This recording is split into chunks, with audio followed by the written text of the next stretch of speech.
And we meet with each other, but we also meet and greet the Lord. Come to us in huge power, not strutting his own self-importance. To criticise me is to criticise the nation kind of rubbish. Let the reader understand.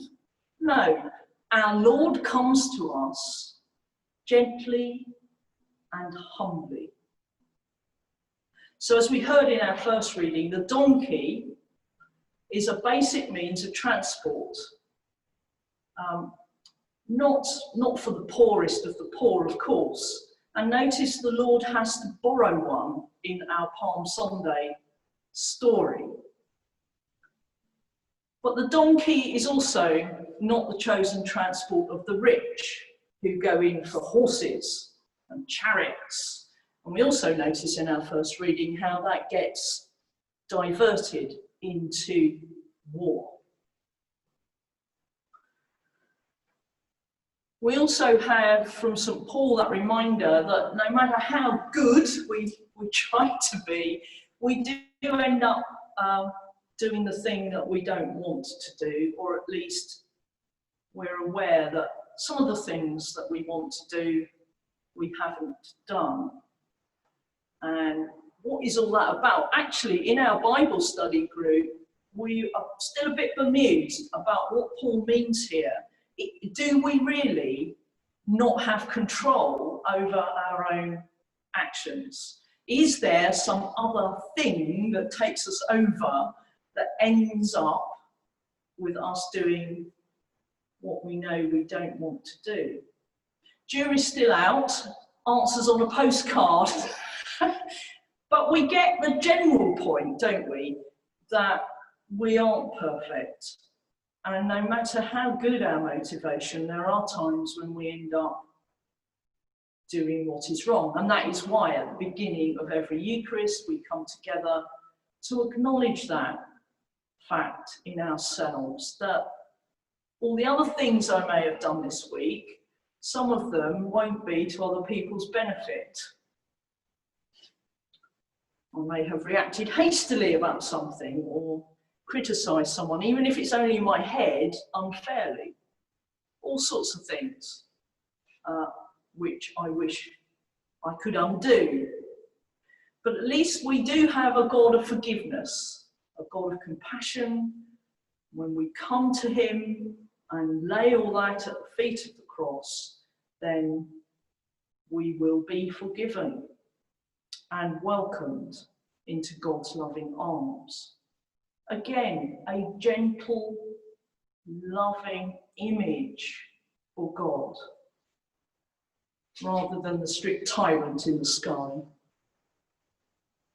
And in our gospel today, it's another one of those passages where, I don't know about you, I sometimes think it'd be quite good to hang out with Jesus on some level and ask him some searching questions. What does he mean? Wisdom is vindicated by her deeds. I suppose what he means is that those who act in the ways of wisdom will be shown in the end to be walking the right way. And of course, Jesus himself is gearing up for his own vindication in the long run after the crucifixion. But perhaps he, like us, does find it difficult to keep to this path of wisdom, even when we've seen it, even when we know what that is. Trying to walk in the paths of wisdom, sometimes difficult. So what does he mean then at the end of this passage? It's okay because my yoke is easy and my burden is light. Really? Now, I think we've all of us, especially if we really do love the Lord, have had those moments where we wonder, I'm just totally exhausted, Lord. I'm not sure I can carry on with this. Perhaps it's my own laziness, perhaps I'm genuinely weary at that point. And yet there is comfort in these words, isn't it? It's okay. Come to me. I will give you rest. So, you know, just at this point in this whole epidemic thing, where it's been going on for weeks, and we're wondering what's going to happen next week, let alone next month, we take this moment to pause and to come to Jesus, because we need to stop all the kind of frenetic thinking and buzzing about and thinking we're under pressure and all those things, and just spend time. Let's hang out with Jesus, to use a terrible phrase, but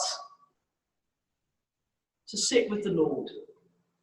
Sit with him in the marketplace, watching the children singing and crying out to each other. There's nothing more kind of inspiring, is there? If the schools, some of the children are back in school, listen out at playtime to the little groups of children, and they are still kept segregated, but you still get that sound of children happily running around and playing. So let us learn from Christ to take the yoke upon us and to learn from him and to look for Jesus, look for the Lord in the gentle and humble ways. Let's maybe take a break from listening to the pronouncements of world leaders, various kinds, and switch off from that and come back to Christ. Here he comes, humbly, upon the donkey, the basic means of transport. So in the ordinary, in the everyday, and find refreshment simply in the garden, simply in the people we meet and the people with whom we interact. And let us thank God for his compassion, wisdom, and understanding, and let us remember that he is with us every step of the way. And so, with confidence now, let us turn to the Nicene Creed and take on us this yoke of faith in which we find rest.